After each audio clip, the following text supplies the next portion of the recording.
Hello, c'est Claire, j'accompagne les héros à réaliser leur prochain exploit. Et aujourd'hui, je suis à Nantes avec Julien. Et Julien, j'avais envie de t'interviewer parce que tu es aujourd'hui leader de ton marché, comme tu vas nous l'expliquer.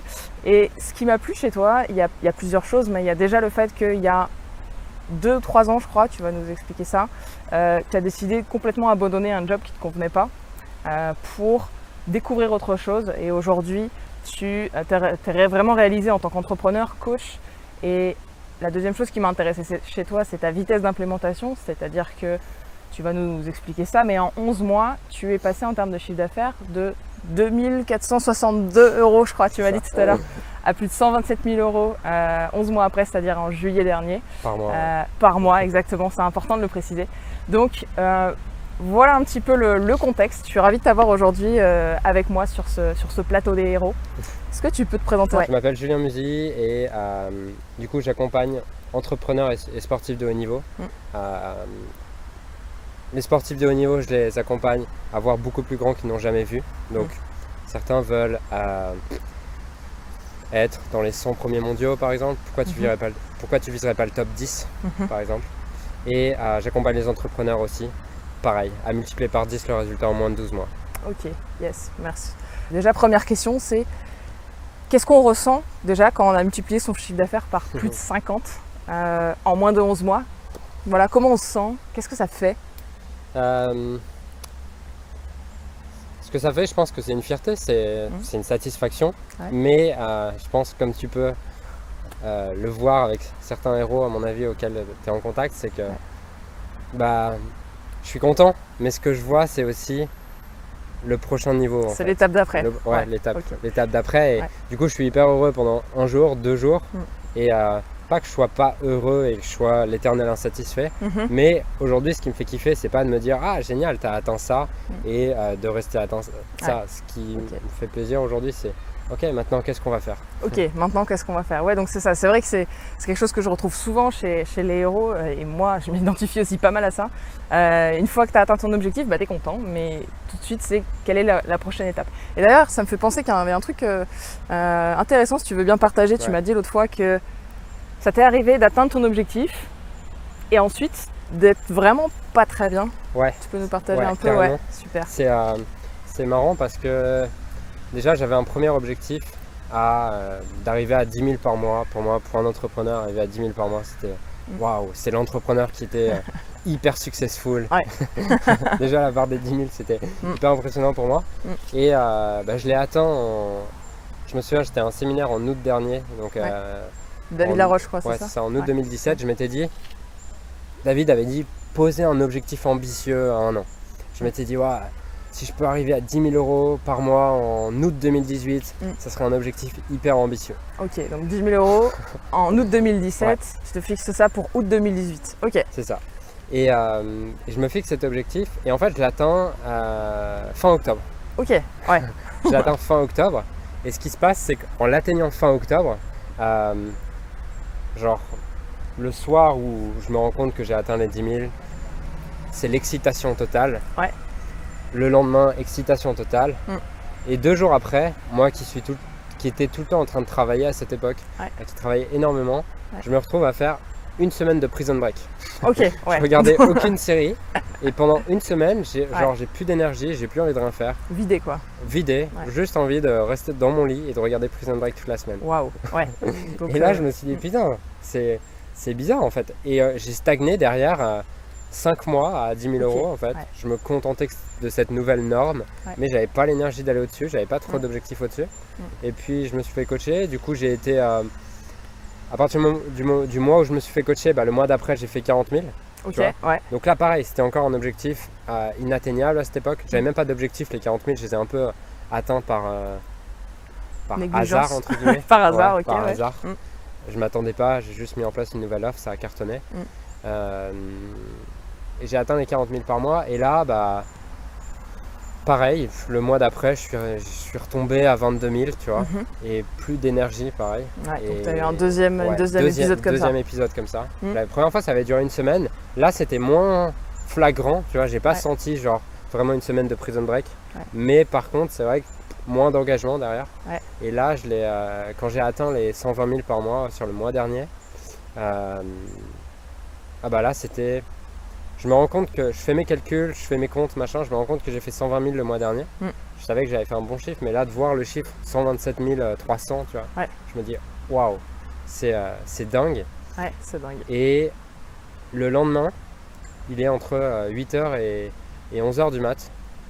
Je me sens, mais genre, je peux pas me lever de mon lit, et si je me lève de mon lit, je ferme les yeux, tu vois. Alors que j'ai bien dormi et j'ai pas de raison d'être fatigué. En plus, t'adores te lever. En principe, t'es quelqu'un d'assez énergique, tu te lèves, t'es pas du genre à glander, quoi. C'est ça. Et du coup, je me lève pas en fait. Impossible. Je sais pas ce que je fais, je crois que je fais rien. Je crois que j'attends que le temps passe, mais sans vraiment dormir. Ah ouais. En vieil état, quoi. Pendant 3 heures, je me dis, c'est quoi ce bordel, quoi? Qu'est-ce qui se passe? Et du coup, heureusement, j'avais un coaching avec la personne qui m'accompagne à midi. Donc à midi, j'étais vraiment content d'avoir ce coaching. Parce que je me dis, qu'est-ce que je vais faire? Et du coup, au bout de 15 minutes, on refixe un objectif on dit, ok, c'est super, 100 000. Bon, maintenant, on va chercher le million par mois. Le million d'euros, par mois. Ok, par mois. Et là, quand elle me dit ça, je sens, je sens mon corps qui se redynamise d'un coup, tu vois. Et depuis, là, ça fait 3 semaines que j'ai défini cet objectif. Depuis, une énergie que j'ai encore jamais eue avant, encore plus forte, tu vois. Ouais, c'est marrant quand tu parles de cette énergie-là, parce que c'est ce qui m'a fait... j'ai ressenti aussi ce truc-là, cette énergie il n'y a pas longtemps, quand moi aussi j'ai décidé de me faire accompagner, du coup. Et le coaching n'avait pas encore commencé, mais le fait de prendre la décision, c'est ce que tu dis, boum, en un coup, tu sens l'énergie, tu sens... tu vois, je pense que les héros, sur le plateau des héros, beaucoup vont te partager ça, je pense. En tout cas, c'est que j'aime beaucoup ce que dit David Laroche, c'est que le but d'un objectif n'est pas d'être réalisé, le but d'un objectif est de donner de l'énergie au quotidien. Créer de la motivation, complètement. Voilà. Ouais, je suis complètement d'accord avec ça, et du coup, si je comprends bien en fait sur ce que tu as dit, ce qui t'a aidé à retrouver de la motivation après que ton objectif premier soit atteint, c'est de te fixer un nouvel objectif, c'est ça. Donc ça pourrait être un conseil. C'est un truc de fou, et j'avais lu ce conseil de Tony Robbins en fait, qui disait fixe-toi toujours un nouvel objectif avant même d'avoir atteint le premier. Fixe-toi un deuxième objectif avant d'avoir atteint le premier, sinon tu vas te saboter, quoi. Et je l'avais pas compris, tu vois, mais je l'ai expérimenté. Génial. Génial, et puis on peut voir quand on parle en tout cas qu'effectivement ça t'anime aujourd'hui. Super, du coup là on a pas mal parlé d'argent au début pour commencer. Ce que je voulais vraiment préciser, c'est que sur ce plateau des héros, on va beaucoup parler d'argent, c'est clair. Mais l'argent en termes d'énergie, parce que je pense que si vous êtes là et si ça vous intéresse aussi, c'est que vous avez compris que l'argent, c'est pas une fin en soi, bien évidemment, bien au contraire. Par contre, c'est une énergie qui permet, un outil qu'on met au service de nos projets. Et je voulais savoir, donc si on passe sur un autre domaine de vie, parce que je le vois beaucoup, donc les héros sont engagés financièrement dans leur business, dans leur activité, ils travaillent beaucoup. Et il y a peut-être, c'est certain d'ailleurs, il y a d'autres domaines de vie comme la spiritualité, peut-être la santé, le couple, qui peuvent être négligés. Et je voulais savoir quel était ton avis là-dessus et si tu avais peut-être une expérience à partager. Je crois que... j'en ai 2. Cool. Peut-être même 3. Vas-y, on t'écoute. La première, c'est effectivement par rapport au couple. Quand je me suis lancé en tant qu'entrepreneur, c'était il y a 2 ans. Et j'avais la vision, la perception que à l'époque j'étais célibataire et que j'avais raison d'être célibataire et que avoir une relation de couple allait me prendre plus de temps, allait me prendre du temps, de l'énergie, des pensées, de l'argent, ce qui est vrai. Je pense que tout te prend énergie, temps, pensée, argent. Et du coup j'avais peur de m'engager dans une relation de couple, voilà. Et finalement une relation de couple s'est construite sans forcément que je l'ai choisi, tu vois. D'accord. Et j'ai eu plaisir à m'engager dedans et je suis toujours avec cette personne. Et en fait je me suis rendu compte que au contraire, tu vois, sortir de mon business et pas être obsédé toute la journée par ça me permettait d'avoir, je pense, une vision qui était beaucoup plus lucide et plus claire, tu vois, que d'être juste en train de, comme un acharné toute la journée, parce que j'étais vraiment un acharné, j'ai eu un an où honnêtement je devais faire 7h, 23h, je prenais peut-être une pause je mangeais devant mon ordi le soir, je prenais une pause de 1 heure ou 2 heures dans la journée, mais j'étais un psychopathe, tu vois, j'avais aucune vie, j'étais juste là-dedans. Et je pensais que c'était la meilleure chose à faire. Et honnêtement, si je devais faire marche arrière, je pense que équilibrer ma vie à cette époque m'aurait fait avancer beaucoup plus vite. Ah ok, ouais, donc c'est hyper intéressant ce que tu dis. C'est contre-intuitif, mais c'est ce que... c'est l'expérience que j'en ai tirée. Là, tu as parlé d'un truc hyper important qui est justement l'équilibre et le fait d'atteindre ses objectifs. C'est ce sur quoi j'accompagne pas mal de mes clients d'ailleurs. D'atteindre leurs objectifs, leurs rêves, ce qui les fait vraiment vibrer, mais sans se cramer, sans aller forcément, c'est ça, se brûler les ailes ou y aller trop fort, sans provoquer un burn-out chaque fois que tu atteins ton objectif en fait. Ouais, et du coup, par rapport à la deuxième expérience, c'est que on en a parlé aujourd'hui et tu m'as aidé là-dessus. Okay. Et je pense que tu peux vraiment aider les héros sur beaucoup d'éléments là-dessus.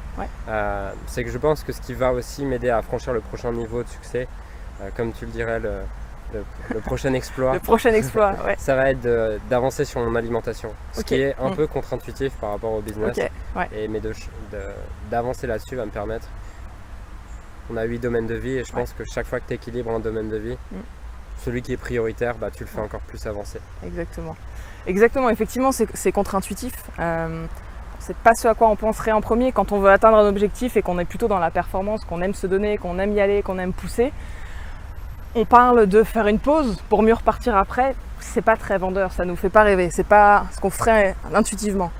Par contre, ce que j'ai pu remarquer depuis que je travaille sur ce sujet, c'est que quand on s'arrête, quand on lâche un peu prise, on peut tout de suite voir un raccourci. Et en fait, le fait de prendre un raccourci, ça n'enlève pas de panache à l'atteinte de l'objectif. C'est juste que tu te fatigues moins et tu peux aller encore plus loin, plus vite. Tu es d'accord avec ça? Justement, je voulais ajouter quelque chose par rapport à ça. C'est que je pense que ça intéressera les héros qui vont nous suivre. J'ai lu un livre il y a 6 mois, je crois que ça s'appelait. Je sais plus, le titre c'était High Performance et il y avait un autre mot. Ok, ouais. T'as retenu que High Performance. C'est ça. Mais j'ai retenu l'idée du livre. Et c'est 2 gars qui ont été interviewés, tous les plus grands sportifs, pas tous les plus grands, mais une grande partie des grands sportifs de la planète et des grands entrepreneurs de la planète. Donc des gens qui ont des boîtes qui génèrent des centaines de millions, voire des milliards, et également des sportifs qui sont dans les 10 meilleurs mondiaux de leur sport. Et le livre m'a un peu retourné le cerveau parce que pour moi, je pensais qu'il allait me dire comment devenir une machine toute la journée.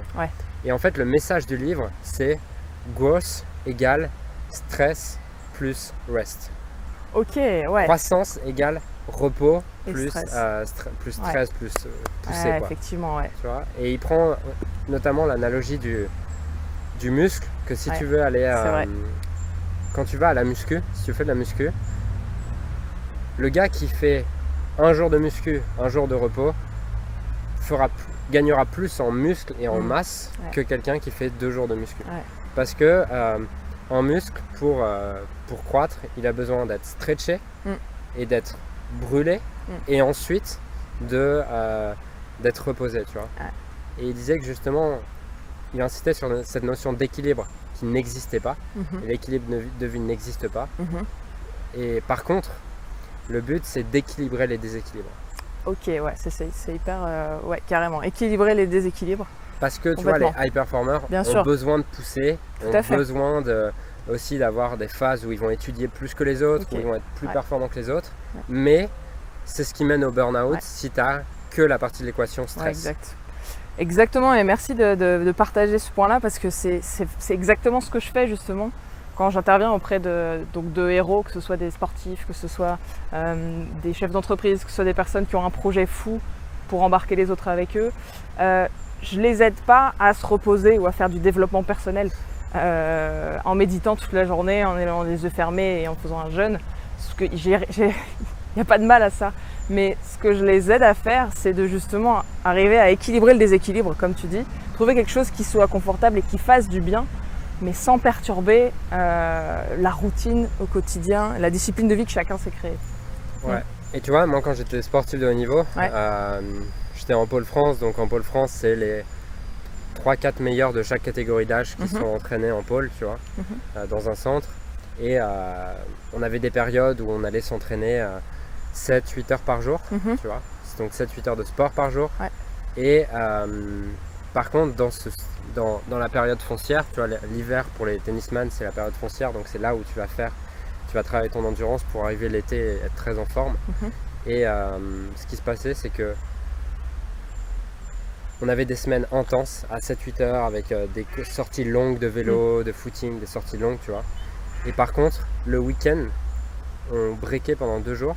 Et on avait, nous, on était sportifs, c'était pas de regarder la télé ou quoi qui nous faisait kiffer, mais on avait interdiction même d'aller faire un foot pour se faire plaisir, ou d'aller jouer un petit peu comme ça juste pour taper la balle. On avait interdiction. Et il fallait vraiment se changer complètement les idées, ou c'était faire... c'est ça.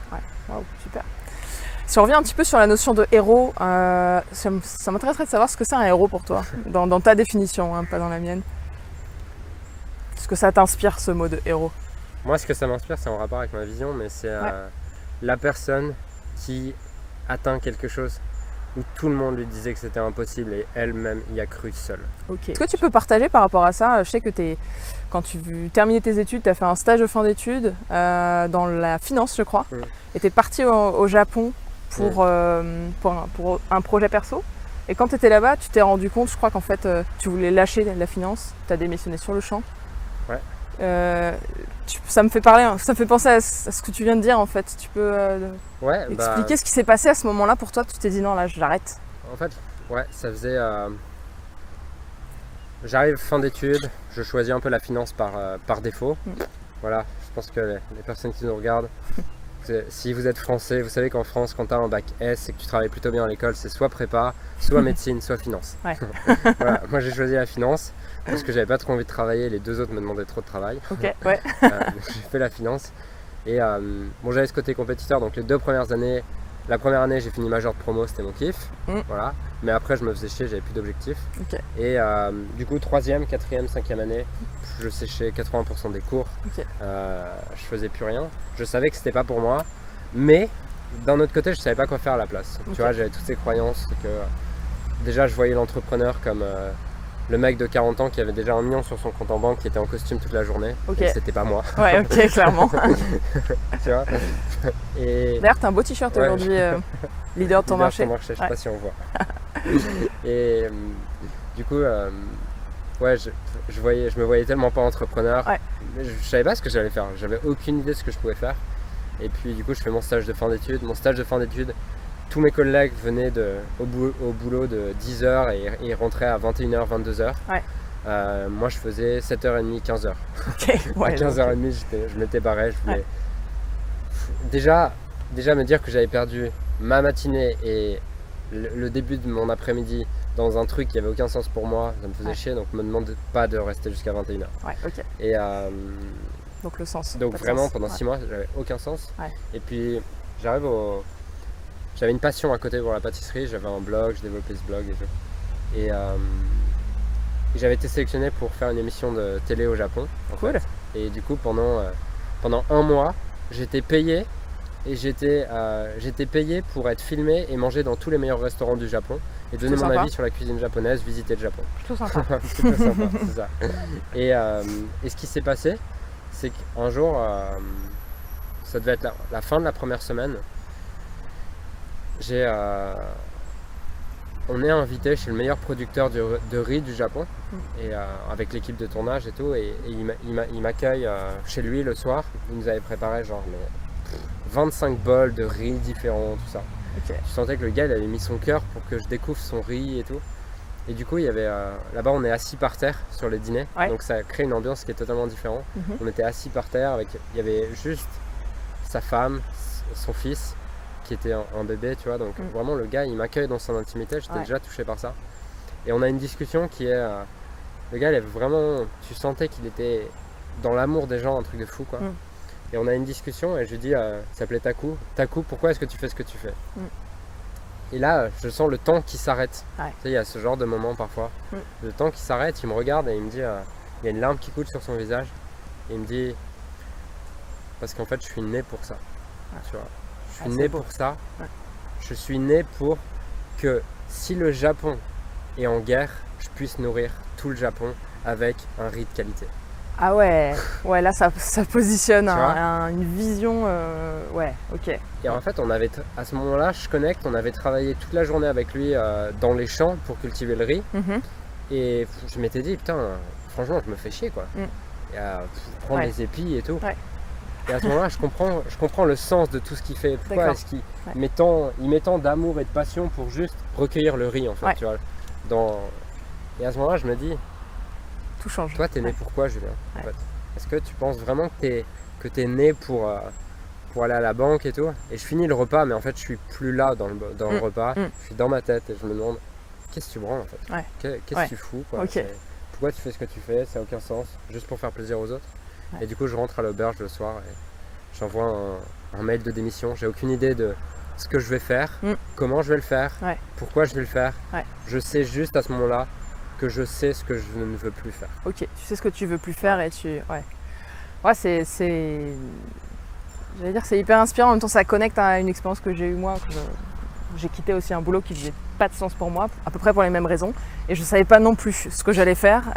En plus, tout le monde me disait, mais tu lâches un CDI, c'est dangereux, etc.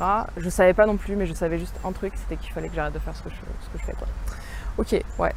Et ce que je trouve dommage, c'est que moi, je n'avais aucune notion de ce que j'allais faire, comment j'allais le faire, pourquoi j'allais le faire. Toi, pareil. Et qu'à côté de ça, tu as des gens, ils savent quoi faire. Oui, ils savent mais ils le font pas. Plus ou moins comment, mais ils le font pas sous prétexte qu'ils savent pas comment le faire. Alors, quel conseil tu donnerais à ces gens-là d'ailleurs, tiens? Bah, moi, je conseille vraiment de choisir l'objectif qui t'inspire, tu vois. Peu importe que tu saches comment le faire ou pas. Et pour moi, ça, c'est être un héros. C'est prendre une décision de je vais faire ça, je veux faire ça, je sais pourquoi je veux faire ça. Je sais pas comment, mais je vais trouver. C'est ça être un héros pour moi. Ok, top. Ouais, donc ça va avoir cette détermination malgré tout et être connecté quand même. Je sens beaucoup de ça chez toi, d'amour aussi, enfin d'être connecté à quelque chose de plus grand, de joie, de je sais pas, de bien-être, peut-être pas de bien-être, mais j'arrive pas à trouver le mot, mais ouais, il y a cette inspiration, il y a cet élan en fait pour la vie, quoi.